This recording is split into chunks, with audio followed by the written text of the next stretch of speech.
سيدنا أصحابه أجمعين. اللهم ذكرنا ما نسينا.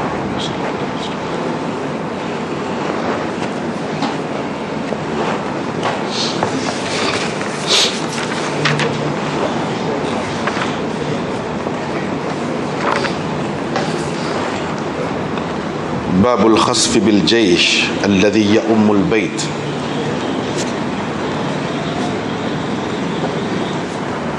Ini bab tentera yang bermaksud jahat terhadap Baitullah ditelan bumi. Hadis-hadis di bawah bab ni kita sudah baca dah baru ni dan sudah terjemah dah. Malam ni tidak nak ulang pula dah. Cumanya sekadar terjemah lah.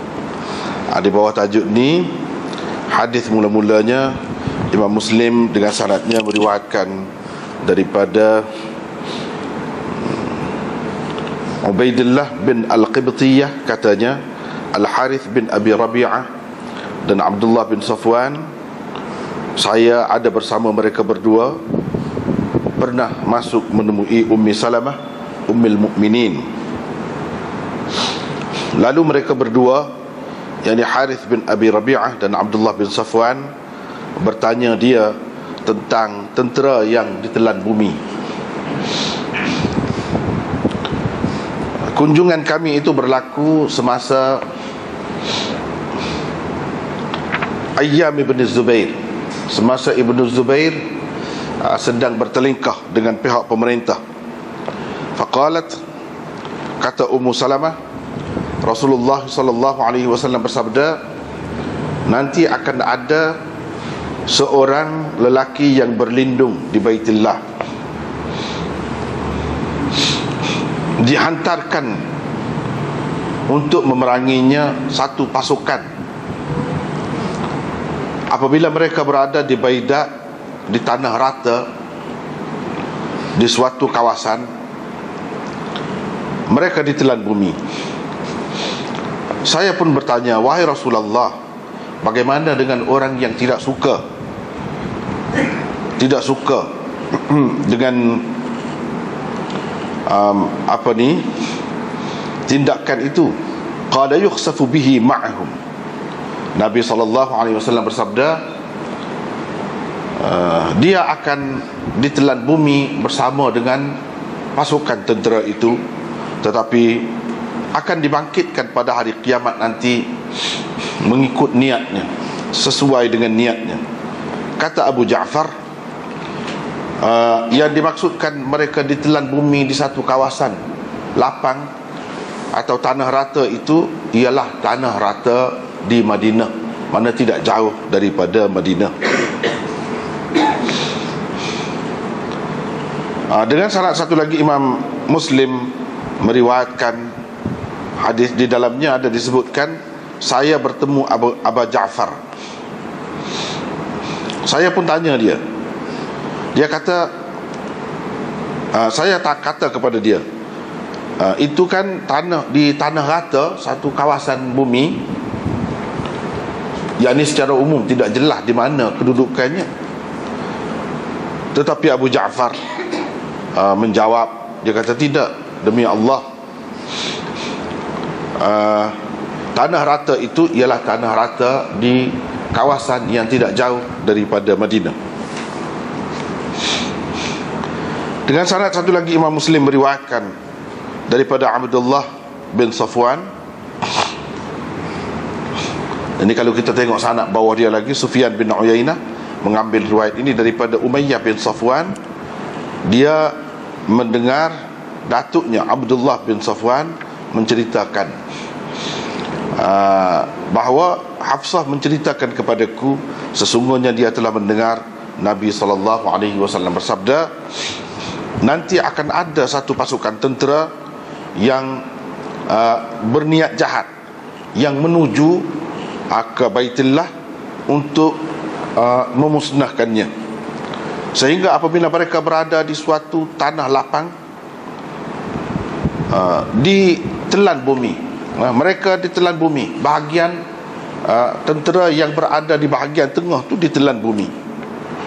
yang duduk di bahagian depan memanggil atau menyeru pasukan yang berada di belakang. Kemudian mereka semua sekali ditelan bumi. Tidak tinggal kecuali yang cabut lari dari kalangan mereka. Dialah yang menceritakan tentang apa yang berlaku terhadap pasukan tentera itu. Maka berkata seorang lelaki, aku bersaksi bahawa engkau tidak berdusta atas nama Hafsah, dan aku bersaksi bahawa Hafsah tidak berdusta atas nama Nabi sallallahu alaihi wasallam. Dengan sanadnya Imam Muslim meriwayatkan daripada Yusuf bin Mahak. Dia kata Abdullah bin Safwan menceritakan kepada saya, diambilnya cerita ini daripada Ummul Mukminin, bahawa Rasulullah sallallahu alaihi wasallam bersabda, nanti akan ada satu golongan yang menuju ke Baitillah. Maksudnya ialah Kaabah, ke rumah ini. Maksud rumah ini itu Kaabah, Baitillah. Nanti akan ada satu golongan yang akan ya'udhu, berlindung di rumah ini. Maksudnya Kaabah. Laisat lahum man'ah, mereka tidak ada pendukung, pembela, sanak saudara yang membela. Tidak ada juga ramai bilangan, dan tidak ada juga alat-alat senjata, kelengkapan perang, uddah. Dihantarkan kepada mereka satu pasukan tentera. Apabila pasukan tentera itu berada di tanah lapang, di kawasan bumi yang rata, khusifa bihim, mereka ditelan bumi. Kata Yusuf, pada masa itu Ahlus Syam, yakni pihak pemerintah, sedang menuju ke Mekah dengan membawa bala tenteranya. Tetapi Abdullah bin Safwan berkata, ketahuilah, demi Allah, itu bukan tenteranya, bukan tentera yang dimaksudkan oleh Nabi. Hak mari learn itu bukan hak tu tentera yang dimaksudkan oleh Nabi SAW. Kemudian dengan sanadnya Imam Muslim kemukakan riwayat daripada Ummul Mukminin, sama seperti lafaz hadis Yusuf bin Mahak, cuma tidak disebutkan di dalamnya al-jaish alladhi dzakarahu Abdullah bin Safwan, tentera yang disebutkan oleh Abdullah bin Safwan dalam riwayat sebelum ini, yang sedang menuju ke Mekah dari Syam itu. Dengan sanadnya Imam Muslim meriwayatkan daripada Abdullah bin Az-Zubair bahawa Aisyah berkata, pernah Rasulullah sallallahu alaihi wasallam bergerak-gerak semasa tidurnya. Kami pun kata selepas itu, wahai Rasulullah, engkau telah melakukan sesuatu semasa tidur yang tidak pernah engkau lakukan. Nabi SAW bersabda, pelik. Dia kata, pelik, al-ajab, pelik. Ada satu golongan dari umatku menuju ke Baitillah ini dengan maksud jahat, kerana seorang lelaki Quraisy yang telah berlindung di Baitillah. Apabila mereka berada di Baida, tanah lapang atau tanah rata, khusifa bihim, mereka ditelan bumi.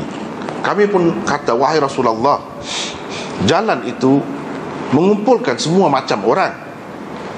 Nabi SAW bersabda, ya, memang ada di antara itu al-mustabsir. Ada setengah-setengah mentafsirkan makna al-mustabsir itu dengan makna yang memerhati, melihat. Ada juga yang memberi makna al-mustabsir dengan arti orang yang pergi ke situ dengan sedar, dengan sengaja, dan untuk masuk dalam kumpulan itu. Itu makna al-mustabsir. Maknanya orang yang terlibat sama dengan sedarlah, dengan penuh sedar. Itu makna al-mustabsir. Yang kedua, makna yang kedua itu lebih baik, wal majbur, dan orang yang terpaksa. Ibnu Sabil, orang yang lalu lalang situ, orang yang musafir. Yahlikuna mahlakan wahidan, tetapi mereka semua binasa bersama-sama. Wa yasduruna masadira syatta, tetapi mereka akan bangkit dalam keadaan berbeza-beza. Allah akan membangkitkan mereka sesuai atau mengikut niat masing-masing. Bab nuzulil fitan kamawaqi'il qatr. Ini bab fitnah turun seperti turunnya titisan hujan. Imam Muslim dengan sanadnya meriwayatkan daripada Urwah, daripada Usamah, bahawa Nabi SAW pernah suatu hari menjenguk dari salah satu benteng di Madinah. Dari atas benteng itu dia jenguk. Kemudian beliau bersabda, "Kamu nampakkah apa yang sedang aku nampak?" Maknanya sekarang ni aku nampak sekarang ni. Kamu nampak kah? Sesungguhnya aku nampak tempat-tempat jatuh fitnah di celah-celah rumah-rumah kamu, seperti tempat menitisnya ataupun turunnya air hujan. Dengan sanad satu lagi, Imam Muslim meriwayatkan hadis sama dengan makna hadis tadi. Seterusnya Imam Muslim dengan sanadnya meriwayatkan daripada Ibn Shihab. Beliau mengambil hadis ini daripada Ibn al-Musayyab dan Abu Salamah bin Abdurrahman, bahawa sesungguhnya Abu Hurairah berkata, Rasulullah sallallahu alaihi wasallam bersabda, nanti akan ada banyak fitnah. Orang yang duduk ketika berlaku fitnah itu lebih baik daripada yang berdiri. Yang berdiri lebih baik daripada yang berjalan. Yang berjalan lebih baik daripada yang berlari. Man tasharrafa laha, sesiapa yang menengok-nengoknya, tastashrifuhu, ia akan menyeretnya. Fitnah itu akan menyeretnya. Wa man wajada fiha malja'an falya'udz bihi, sesiapa yang mendapati dalam fitnah seperti itu tempat berlindung, dia hendaklah berlindung di tempat itu. Dengan sanadnya Imam Muslim meriwayatkan daripada Abi Hurairah juga, daripada Naufal bin Muawiyah, sama seperti hadis Abi Hurairah tadi. Cumanya perawi dia Abu Bakar ni menambahkan sabda Nabi ni. Ada di antara sembahyang itu satu sembahyang, sesiapa yang terlepas sembahyang itu, faka'annama wutira ahlahu wa malahu, seolah-olahnya dia kekurangan ahli keluarganya, seolah-olahnya dia telah kekurangan ahli keluarganya dan harta bendanya. Dengan sanadnya Imam Muslim meriwayatkan daripada Abi Hurairah, katanya Nabi SAW bersabda, nanti akan ada fitnah. Orang yang tidur di dalam fitnah itu lebih baik daripada yang jaga. Yang jaga dalam fitnah itu lebih baik daripada yang berdiri. Yang berdiri di dalamnya lebih baik daripada yang berlari. Sesiapa yang mendapati ada tempat perlindungan atau tempat bersembunyi, dia hendaklah berlindung atau bersembunyi di tempat itu.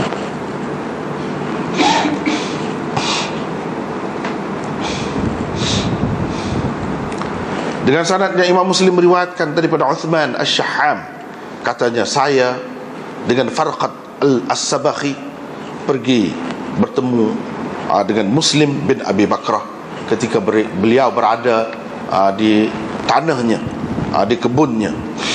Kami pun masuk menemui dia. Kami kata, adakah pernah engkau dengar sesuatu hadis daripada ayahmu berhubung dengan fitnah? Dia kata, iya ada. Saya mendengar Abu Bakrah menceritakan, katanya Rasulullah sallallahu alaihi wasallam bersabda, sesungguhnya nanti akan ada banyak fitnah. Ketahuilah, kemudian akan ada satu fitnah, orang yang duduk di dalamnya lebih baik lagi daripada yang berlari, daripada yang berjalan. Yang berjalan lebih baik lagi daripada yang berlari, yang pergi kepadanya. Ketahuilah, apabila fitnah itu menimpa atau berlaku, maka sesiapa yang ada unta, pergilah kepada untanya. Dan sesiapa yang ada kambing, pergilah kepada kambingnya. Sesiapa yang ada tanah, bumi, yakni kebun, pergilah ke kebunnya. Qala, kata perawi, maka ada seorang lelaki berkata, wahai Rasulullah, bagaimana dengan orang yang tidak ada unta, tidak ada kambing, tidak ada kebun? Nabi SAW kata, dia hendaklah mengambil pedangnya dan pukul mata dia tu, sebelah mata dia itu pada batu. Pukul mata dia tu pada batu. Yang ni biar dia jadi tumpu lah. Biar dia jadi tumpu. Thumma yanju, kemudian dia hendaklah lari. Yanju, menyelamatkan diri.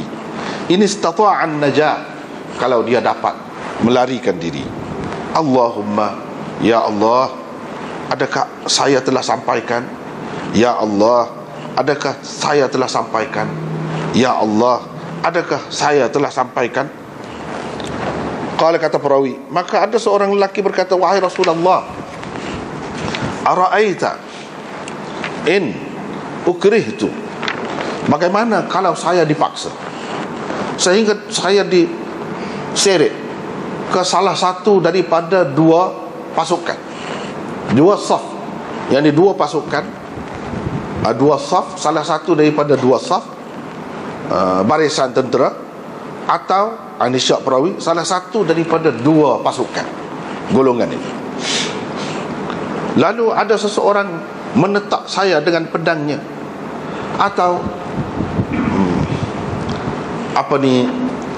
atau anak panah datang dan membunuh saya. Qala, Nabi SAW bersabda, yabu'u bi ithmihi wa ithmika, dia akan kembali dengan membawa dosanya dan dosamu, dan dia akan menjadi ahli neraka. Dengan syarat satu lagi, Imam Muslim meriwayatkan juga daripada Uthman Ash-Shaham, hadis anak kepada Abi Adi, sama seperti makna hadis Hammad hingga ke akhirnya. Hadis Waqi' berhenti setakat sabdanya, jika dia dapat melarikan diri, dan yang selepasnya tidak disebutnya. Perawi riwayat ni tak ada sebut selepas tu, seperti yang tersebut sebelum ini.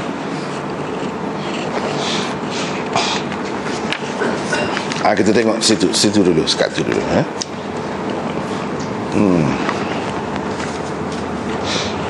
Ini bab ada satu pasukan tentera yang akan ditelan bumi.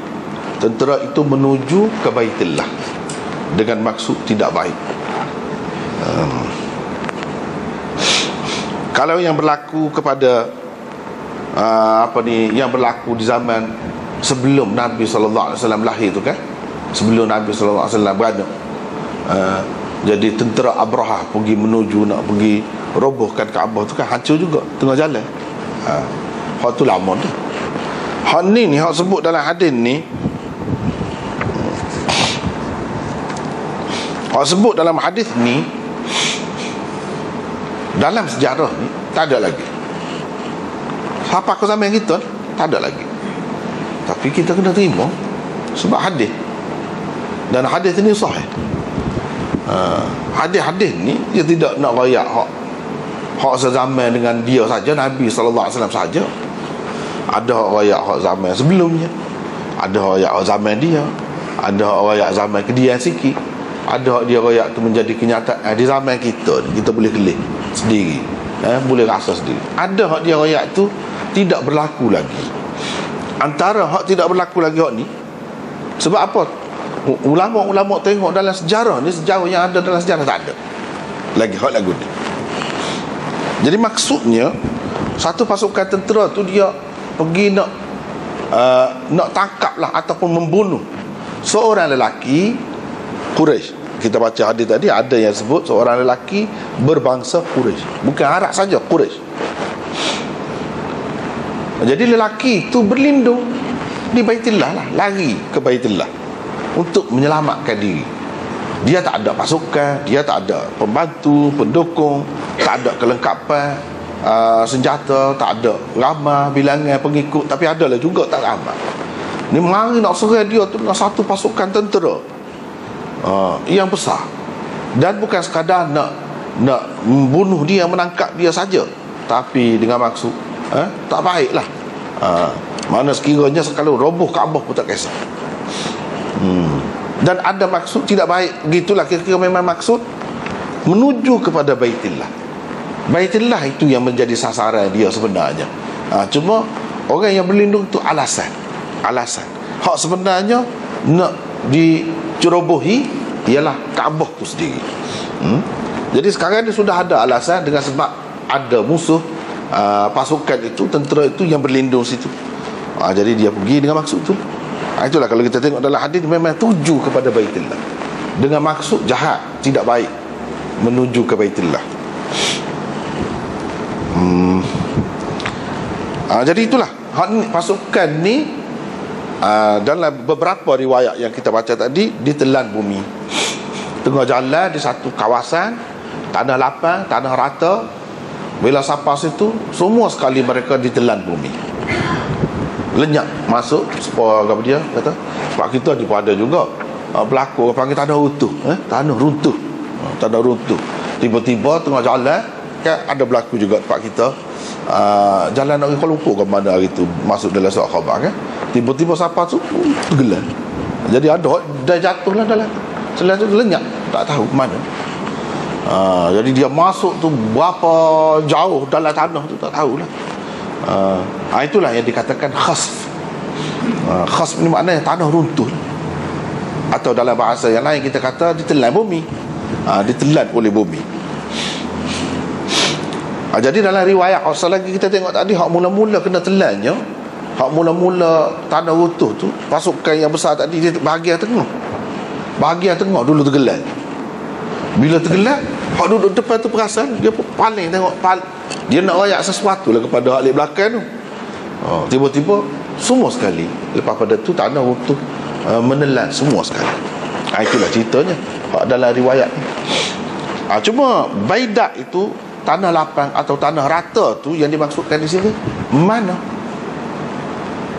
Berdasarkan zahir hadis ini, tanah rata atau tanah lapang itu umum sebab dalam bentuk nakirah dia gunanya. Tetapi mengikut Abu Ja'far yang Imam Muslim kemukakan di sini, Abu Ja'far ni maksudnya ialah Muhammad Al-Baqir, ayah kepada Ja'far As-Sadiq yang dianggap imam kelima oleh Syiah tu. Ni Abu Ja'far tu lah. Mengikut dia kata tanah lapang ataupun tanah rata yang dimaksudkan dalam hadis ini ialah tanah rata yang tidak jauh daripada Madinah, yang berada di sebelah Dhul Hulaifah, jalan menuju ke Mekah, tidak jauh daripada Madinah. Situlah akan berlakunya. Boleh jadi kira-kiranya dia tahu berdasarkan riwayat yang tertentu. Jadi dia khususkan tanah lapang tu hak situ maksud, bukan tempat lain. Tapi tidak disebut pula riwayat dia tu. Cumanya dia yakin benar sehingga dia bersumpah, Abu Ja'far sani, kalla wallahi innaha labaidaul Madinah. Bila ada orang kata perawi ni, salah seorang perawi ni kata di mana-mana tanah lapang lah, kira-kiranya akan berlaku tu tanah rata tu. Tak, dia kata demi Allah memang akan berlaku di tanah lapang atau tanah rata tidak jauh daripada Madinah. Dia bahasa Arab ni gitu, tanah lapang, tanah rata Madinah. Mesti dalam Madinah ke? Tidak mesti begitu. Yang ni tidak jauh, berdekatan dengan Madinah. Itulah jadi berdasarkan kita tengok di sini, yakin benar dia tu, kira-kira dia tahulah daripada sumber yang boleh dipercayai, mengikut dia tu gitulah.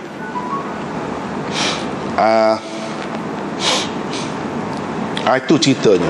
Jadi hak ni termasuk dalam perkara yang tidak berlaku lagi, telah disebut oleh Rasulullah sallallahu alaihi wasallam.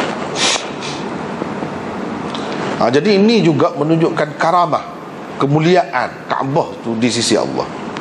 Mana tidak ada orang yang berniat jahat terhadap Kaabah tu melainkan dia akan kena hukuman.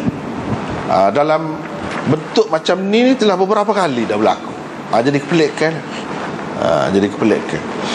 Kalau dulu Allah SWT hantarkan burung ababil itu, dalam Quran disebutkan. Burung ababil itu dia pekong batu kan, lepas anak batu tu bila kena tu jadi luruh daging, luruh. Tu cerita sebelum Nabi SAW lahir. Pada ketika tu Tok Nabi Abdul Muttalib tu jadi ketua orang-orang Quraisy di Mekah. Jadi hak ni tak tahu. Zahirnya berdasarkan tengok sejarah tak ada berlaku lagi. Kira-kiranya akan berlaku. Cuma ada perkara berhubung dengan hadis ni. Setengah-setengah ulama dia tak terima hadis ni. Apa sebab? Sebabnya ni dalam syarah Imam Nawawi dia ada sebut, Qadhi Iyad sebut, dia kata qala Abul Walid Al-Kattani hadha laysa bi sahih. Ni tak betul, tak sahih. Sebab apa? Sebab Ummu Salamah mati di zaman pemerintahan, di zaman khilafah Muawiyah. Sebelum kematian Muawiyah sendiri 2 tahun sebelum. Tahun 59 dia mati dah. Tahun 59 dia mati. Jadi dia tak ada dengan cerita Ibnu Zubair ni. Tak ada dengan cerita Ibnu Zubair. Dalam riwayat sana ni kan kita tengok cerita hak kami pergi jumpa dengan Ummu Salamah ni, kami 2-3 orang pergi jumpa dengan dia tu. Ketika mana? Ketika berlaku pertelingkahan di antara Ibnu Zubair dengan pihak pemerintah. Jadi pertelingkahan yang berlaku di antara Ibnu Zubair dengan pemerintah ni bukan berlaku di zaman Sayyidina Muawiyah. Ia berlaku di zaman Yazid. Bermula situ. Bermula situ. Jadi saya Ummu Salamah ni, Ummu Salamah Ummul Mukminin yang ditanya ni, cerita ni, yang ditanya ni, yang riwayat cerita ni, dia mati sebelum pada tu lagi. Jadi apa makna? Dia pertikaikan. Dia pertikaikan. Tapi kata Qadhi Iyad, ada juga riwayat yang menyebutkan bahawa Ummu Salamah ni mati di zaman Yazid bin Muawiyah, pemerintahan Yazid bin Muawiyah, di permulaan pemerintahannya. Kalau begitu betul lah. Kalau kita pakai dia mati di zaman permulaan pemerintahan Yazid, betul lah. Sebab Ibnu Zubair dia mempertikaikan Yazid apabila sampai berita kata orang bai'ah kepada Yazid, terima Yazid. Apabila mati Muawiyah mati, orang terima Yazid, dia bantah di peringkat permulaannya. Jadi kira-kiranya ni kalaulah dia mati di zaman permulaan pemerintah Yazid boleh diterima. Tapi kalau berdasarkan riwayat kata Abul Walid Al-Kattani sebut tu, dia mati pada tahun 59. Pada masa tu Yazid tak memerintah lagi. Mana tak betul lah. Inilah yang disebutkan oleh Tabari dan lain-lain. Antara orang yang menyebutkan Ummu Salamah ni wafat di zaman pemerintahan Yazid ialah Abu Umar Ibnu Abdul Bar di dalam kitabnya Al-Isti'ab. Imam Muslim menyebutkan hadis ini selepas daripada riwayat ni, riwayat Hafsah pula dia sebut cerita yang sama. Lepas tu dia kata an Ummul Mukminin. Dia tak ada sebut Ummul Mukminin tu nama siapa. Daraqutni kata Ummul Mukminin dalam riwayat kemudian tu maksudnya ialah Aisyah. Kemudian dia sebut Salim bin Abil Ja' meriwayatkannya daripada Hafsah atau Ummi Salamah. Dan dia kata wal hadis mahfuz. Ini siapa kata? Daraqutni kata hadis ini mahfuz, memang yang sahih. Sah lah, mana sahihnya daripada Ummi Salamah. Dan hadis ini juga mahfuz, mana sahih daripada riwayat Hafsah. Inilah penghabisan ataupun penghujung huraian Qadhi Iyad. Hak Imam Nawawi petik daripada Qadhi Iyad, berhenti sekat tu. Hak saat ni tu, hak sebut-sebut saat ni tu ambil daripada Qadhi Iyad. Habislah situ. Lepas tu Imam Nawawi sebut antara tokoh ulama yang menyebutkan Ummu Salamah ni mati pada zaman pemerintahan Yazid bin Muawiyah ialah Abu Bakar bin Abi Khaisamah. Jadi maknanya ada setengah-setengah ulama pertikai Sekarang ni kalau kita terima hak pertikai tu, hak kata Ummu Salamah ni mati sebelum pada tahun 60, maknanya tak sah. Tak boleh pakai terus hadis ni. Tak boleh pakai terus. Dia kata dah tidak sah. Pasal apa bercanggah isi tu, tak berlaku lagi. Macam mana sudah bantah dah, tak berlaku lagi. Hak berlaku bantahan tu bila Yazid tu dilantik. Ni belum lagi Yazid tu dilantik. Jadi dia tak setuju. Tetapi Imam Nawawi dan kebanyakan ulama lebih cenderung kepada nak terimalah, sebab ini Imam Muslim kan, dia cermat dah lah. Dia cermat dah. Jadi kira-kiranya berdasarkan pendapat beberapa orang tokoh ulama tadi, tidak, Ummu Salamah tidak mati pada tahun 59, tapi mati pada tahun 60. Gitu, bila Yazid itu dilantik sebagai khalifah. Sebab antara sahabat yang dikatakan membantah pelantikan Yazid itu ada 5 orang. Tak ada lebih daripada itu, 5 orang. Salah seorangnya Ibnu Zubair. Ibnu Zubair di sini pun ada, lepas tu lain-lain pun ada. Memang jelas Ibnu Zubair boleh dikatakan sampai ke akhir dia tidak setuju. Kemudian disebut lagi Abdurrahman bin Abi Bakar. Tapi itu berdasarkan riwayat Tabari. Abdurrahman bin Abu Bakar tak betul.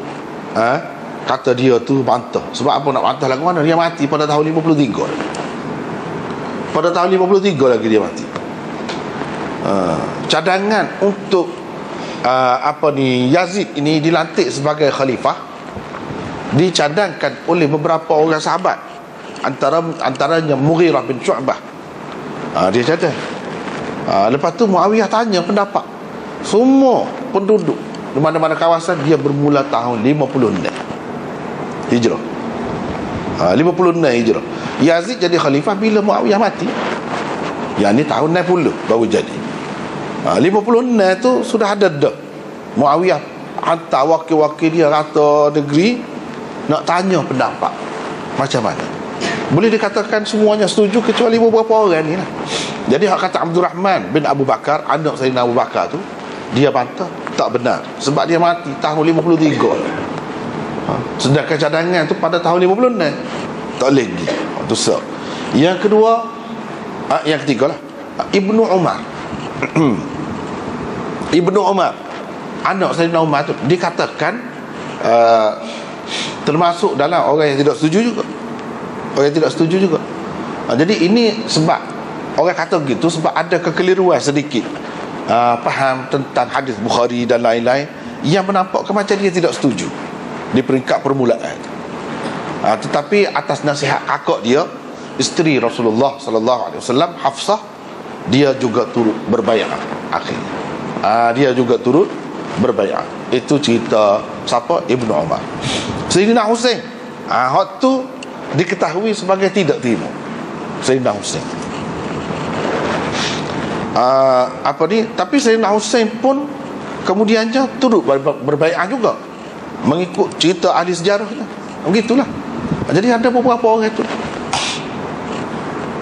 Hak lain tak ada. Itu 4-5 orang tu je ada je pun. Hak lain-lain tak ada.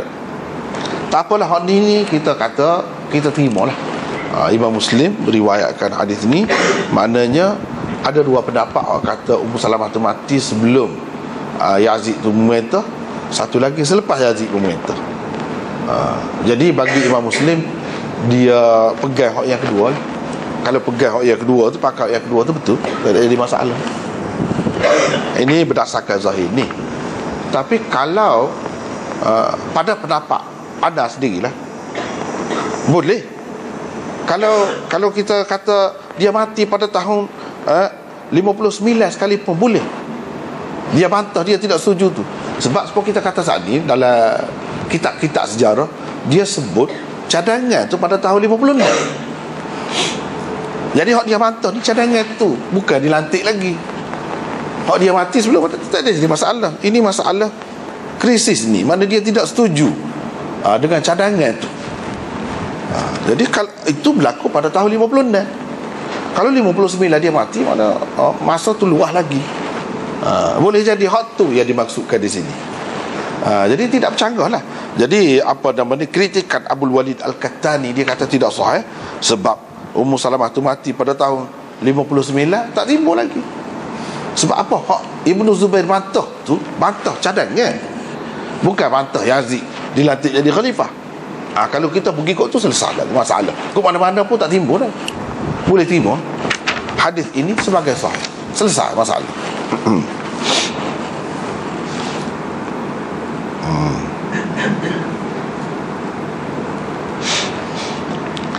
Jadi hak disebut di sini dalam hadis ni ada hak selamat, hak lari, ada dah lari. Hikmat Allah SWT ni nak beri dia tu rakyat kat orang, bahawa pasukan tentera yang pergi sekian ramai tu ditelan bumi, habis, tak ada. Jadi ni maksud fala yabqa illa syarid.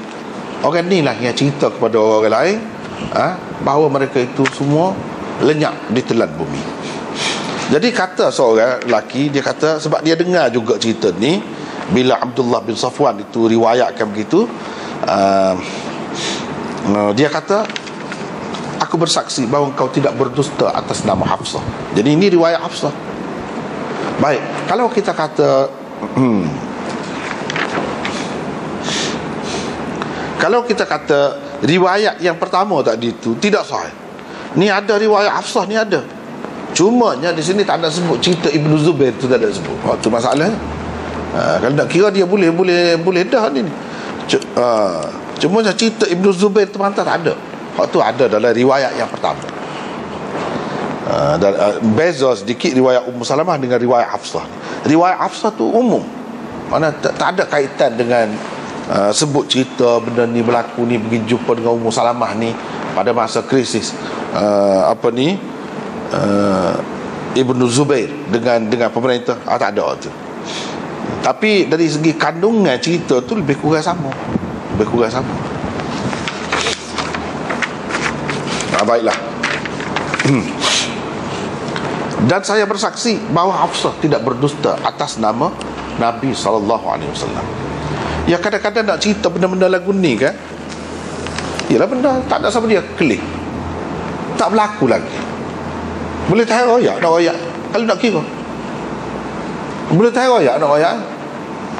Tetapi dia sebut gini ni, makna dia dengar sendiri ataupun dia pun maklum gitu juga, bahawa ini antara yang Nabi SAW royak. Tidak berlaku lagi, tak apa.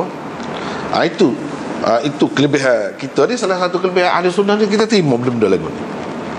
Walaupun tak berlaku lagi, kita terima. Tak apalah, sebab dia cerita tu Nabi SAW ni untuk umat sepanjang masa sampai ke akhir zaman.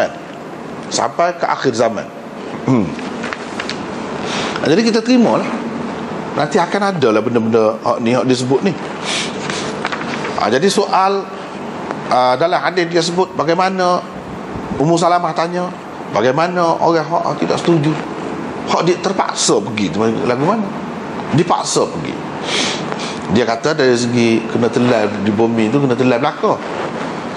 Cumanya bangkit seksa tu tidak serupa. Tuhan nilai masing-masing. Tuhan kira orang ni dengan maksud memang nak pergi menceroboh Kaabah, orang ni tidak dengan maksud tu, dia lalu situ yang kebetulan, misalnya kita kata, ataupun dia tidak suka tapi dia dipaksa. Jadi kira-kiranya ada jugalah yang akan dipaksa tu, akan ada juga lagu tu keadaan. Jadi dalam keadaan dipaksa tu, dia berbezalah. Di sisi Allahnya hukuman terhadap dia tu dengan orang yang dengan sengaja, dan tidak dipaksa. Hadis ini sebenarnya kalau kita perhatikan serupa dengan ayat Quran, serupa dengan hadis-hadis yang lain. Di mana disebutkan kalau dalam Quran, wattaqu fitnatan la tusibanna alladhina zalamu minkum khassah. Takutlah, berhati-hatilah, beringatlah dengan hari, dengan fitnah yang tidak hanya akan menimpa golongan yang tertentu saja di kalangan kamu. Bila dia menimpa, dia kena belaka. Maksudnya ni lah, orang yang tak sahih pun kena juga. Kena juga. Di dalam riwayat Bukhari daripada Ibnu Umar ada juga sebut, dia sebutkan idza anzalallahu biqaumin azaban asaba al-azab man kana fihim thumma bu'ithu ala a'malihim. Itu dalam Bukhari, Kitabul Fitan juga. Mana bila Allah SWT menurunkan azab, azab tu akan kena berlaku. Ada keadaannya begitu. Ada keadaannya begitu.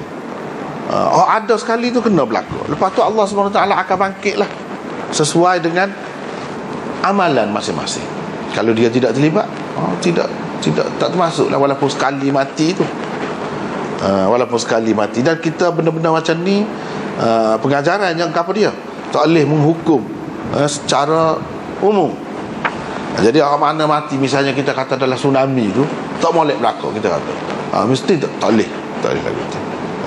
Boleh jadi benda-benda macam tu berlaku kerana kemurkaan Allah, dan Allah SWT menurunkan azab kerana mereka derhaka kepada Allah SWT. Tapi tidak semua, tidak semua. Hak mana-mana ada situ tapi kena juga.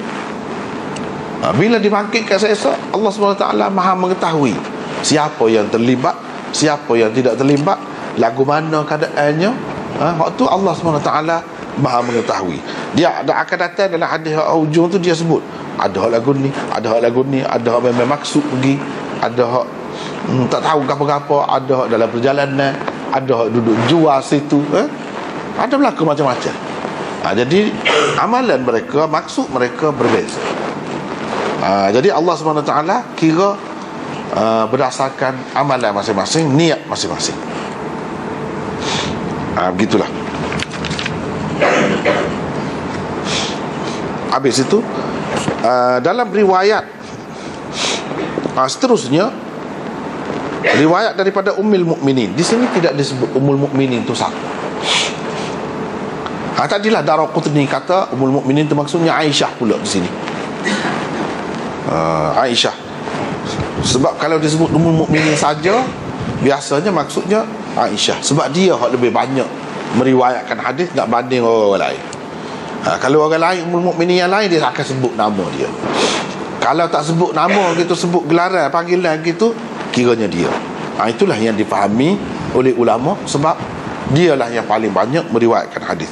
Kalau begitu, cerita ni lebih banyak kita perhatikan diriwayatkan oleh orang dalam rumah, bukan orang luar, sahabat-sahabat luar, tidak. Bini-bini Nabi SAW saja.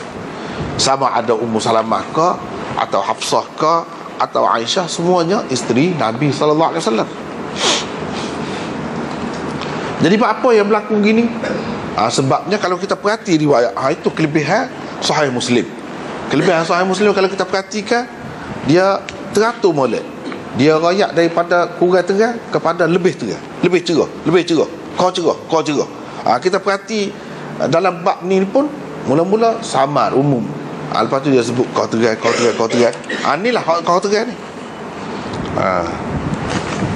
Dia sebut begitu. Apa dia?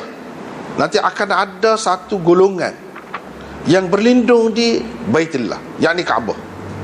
Mereka tidak mempunyai pendukung, mana tak ada keluarga, tak ada pembela lah maksud di sini, yang membelanya, mempertahankannya atau melindunginya daripada musuh. Golongan ni tidak ada juga bilangan yang ramai, tak ramai.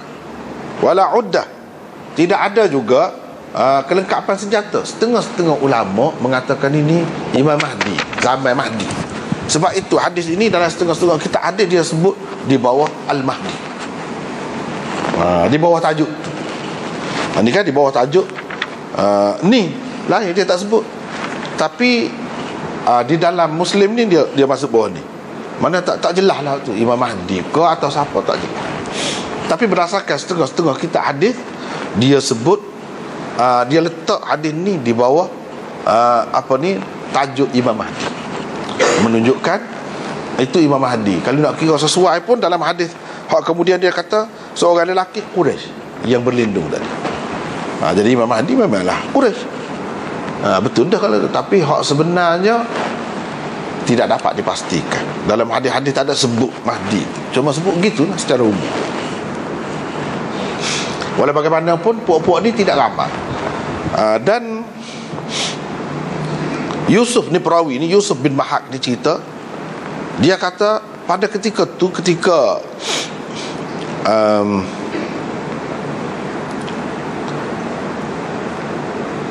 hadis ini tersebar ni, diterima ni, Ahlus Syam, yang dipasukan tentera kerajaan daripada Syam, sebab Syam tu pusat negara Islamnya, Darul Khilafah, orang panggil ibu negaranya di Syam.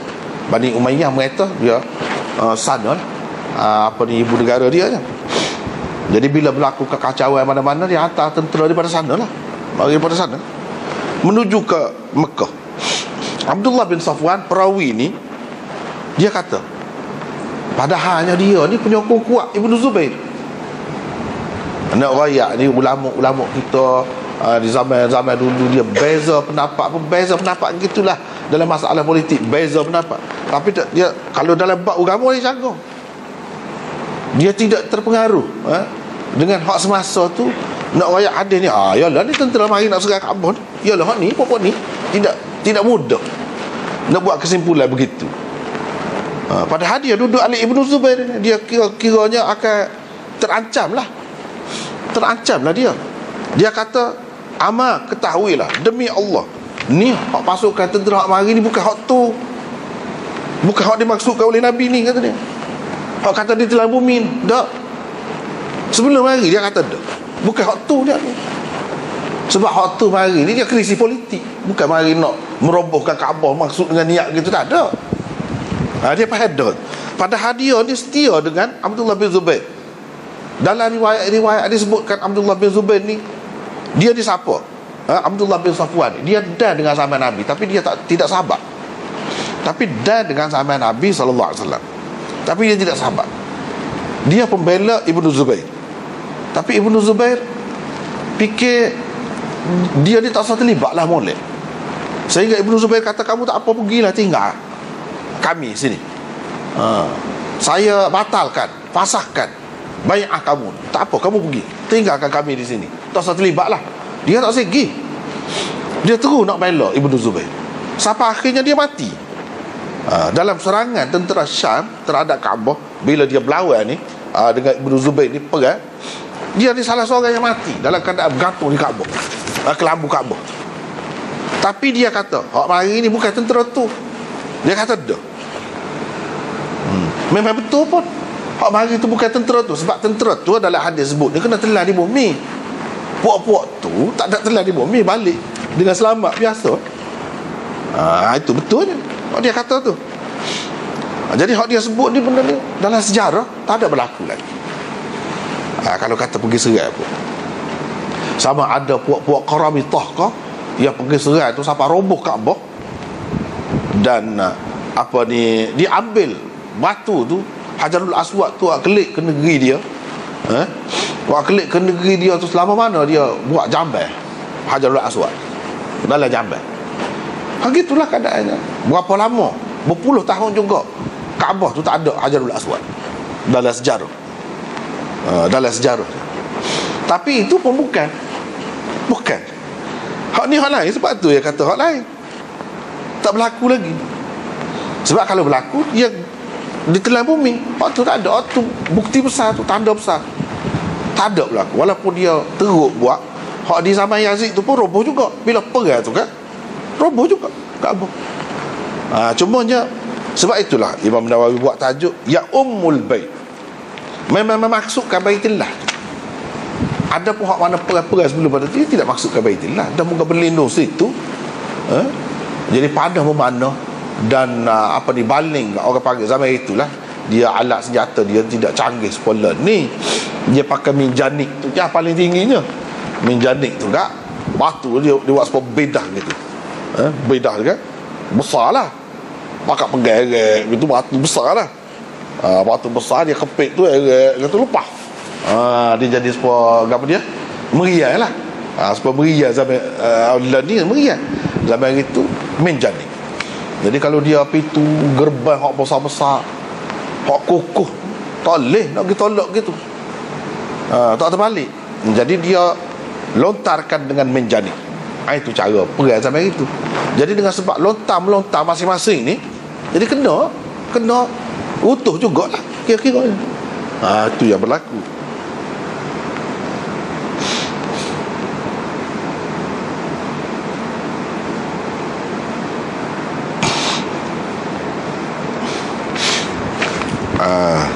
Jadi tadi kita nak ayat itu poin penting, iaitu walaupun dia berbeza pendapat, dia tidak kata nak ambil kesempatan guna hadis ni untuk menyokong dia. Dia nak kata pokok ni pokok tu. Tak. Bahkan dia menafikan. Soal dia duduk Ali Ibn Zubair itu suku. Dia nampak tu betul. Tak apa. Tapi hadis cerita dia tidak putar. Dia tidak pusing. Untuk menyokong dia, tidak lagu tu. Itulah amanah dia. Kemudian akhirnya Nabi SAW ni duduk tengah tidur, dia gerak-gerak. Dia bergerak ni lagu mana? Dalam kitab-kitab syarah ni dia sebut bergerak tu ada dua cara. Satunya macam gedik gitu. Gedik tahu bahasa Kelantan. Dia orang kalau ada tekanan banyak saraf apa kan dia kejut gitu gitu, kejut gitu ataupun tangan begitu, gerak-gerak gitu. Ada juga ulama mengatakan tidak gitu, memang dia macam nak tolak sesuatu ataupun nak gitu dalam mimpi dia tu. Dia mimpi dalam tidur ni. Jadi salah satu mimpi ni tanda dia akan menjadi kenyataan mengikut ulama-ulamanya. Dia kata kalau siapa mempengaruhi pergerakan kita, sampai mempengaruhi, sampai bangun cacat gitu misalnya, pergi menuju ke pintu kah, kita kata, kecuali kalau kebiasaan dia gitu. Kalau kebiasaan dia jenis nyakit tu lah tu ni. Kalau tidak biasa begitu, tiba-tiba siapa tahu tu, itu tanda benda tu akan menjadi kenyataan. Apa yang berlaku kepada Rasulullah SAW ni pun begitu juga. Jadi orang dalam rumah dia, ni cerita dalam rumah. Sebab tu ramai orang dalam rumah cerita ni. Lalu waktu Bik keluar ni cerita dalam rumah. Sebab Nabi SAW tidur tu kira-kiranya di rumah kan. Jadi tidur tu di rumah salah seorang isteri dia. Tapi oleh kerana isteri-isteri Rasulullah SAW ni sama dia baik, dia rapat, dia mesra. Kalau ada apa-apa cerita akan sapa lalu, sapa kepada pokok dia dulu sebelum sapa keluar. Begitu ceritanya. Dia tidak suka kita ni madu-madu kita ni masa mukabal lah, cuah kicak atas kepala dah. Pekong telah macam-macam dah. Jangan bayangkan gitu. Isteri-isteri Nabi SAW ni tidak. Cuma kalau ada lah jaga-jaga sikit sebanyak tu, oleh kerana sebagai manusia dia ada lah sikit sebanyak. Tapi keadaan kebiasaannya tidak begitu. Keadaan kebiasaannya kalau sesuatu cerita benda-benda macam ni, siapa ke pokok dia dulu. Sebab itulah isteri-isteri Nabi SAW yang cerita. Bila Rasulullah SAW sedar, pokok dia pun katalah, apa yang lagu tu tak ajing lagu tu. Nabi SAW kata pelik. Dia kata pelik. Kalau dia nampak dia mimpi tu, ada satu kumpulan manusia dari umatku. Jadi umatku ni umat mana? Adakah umatul dakwah atau umatul ijabah? Islam ke atau kafir? Boleh jadi kedua. Bila kata umat Nabi, boleh jadi kedua. Kalau umatul ijabah, umatul ijabah maksudnya hak terima Islam, orang Islam. Itu ummatul ijabah. Satu lagi ummatul dakwah. Ummatul dakwah ni semualah selepas Nabi kita diutuskan tu semua terikat dengan dia. Kafir pun umat Nabi juga, tapi ummatul dakwah orang panggil. Umat yang perlu disampaikan dakwah kepada mereka, sebab mereka terikat dengan percaya kepada Rasul akhir zaman ni. Tak lagi siapa-siapa bangsa mana pun boleh jadi juga. Satu kumpulan orang daripada umatku, ya ummunal bait bil bait, mereka menuju secara khusus dengan maksud untuk memusnahkan Kaabah itu. Birajulin dengan alasan ada seorang lelaki Quraisy yang berlindung di Baitullah. Sebenarnya dia nak Kaabah tu, dia tidak nak orang tu sangat. Orang tu alasan jadinya. Jadi dengan sebab water berlindung situ kita nak kan, terpaksa lah kita buat gitu. Dia bagi alasan. Hak sebenarnya memang nak robohkan Kaabah. Jadi apabila mereka dalam perjalanan nak pergi itu sampai ke satu tanah lapang, tanah rata, khusifa bihim, mereka ditelan bumi. Kami pun kata, wahai Rasulullah, jalan tu mengumpulkan semua macam kan, ada macam-macam kan, tu tidak semua pokok dia saja. Nabi SAW berkata, memanglah ada di antara mereka tu hak memang dengan niat, memang dengan tuju, dengan sedar pergi tu nak ikut serta dalam pasukan tu. Ada yang majbur, yang terpaksa. Bukan dia nak pergi, tapi dia dipaksa. Jadi masalah dipaksa ni setara mana? Ulama-ulama bahas pula masalah paksa ni lagu mana.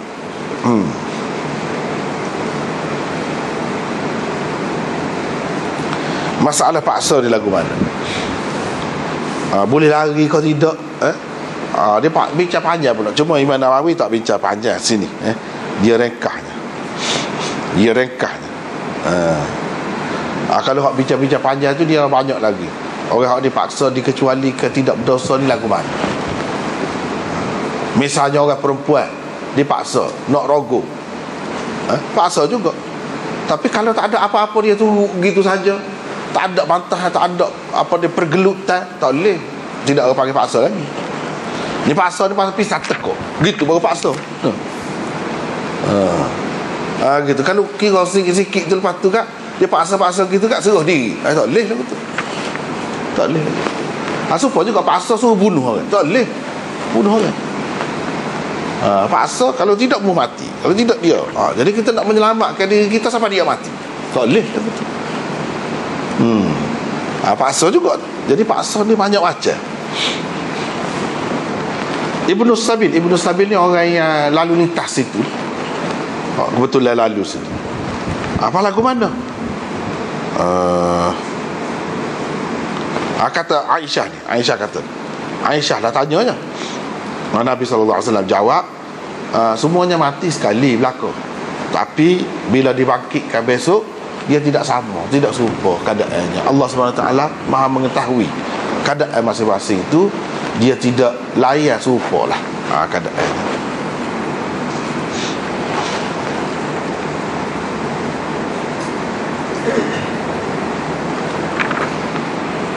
Bab nuzul al-fitan kama waqi'il qatr. Ini bab turun fitnah atau fitnah menimpa seperti air hujan turun. Panjang pula ni pada sekatulah pada ni. Panjang pula tak ada ni. Wallahu a'lam.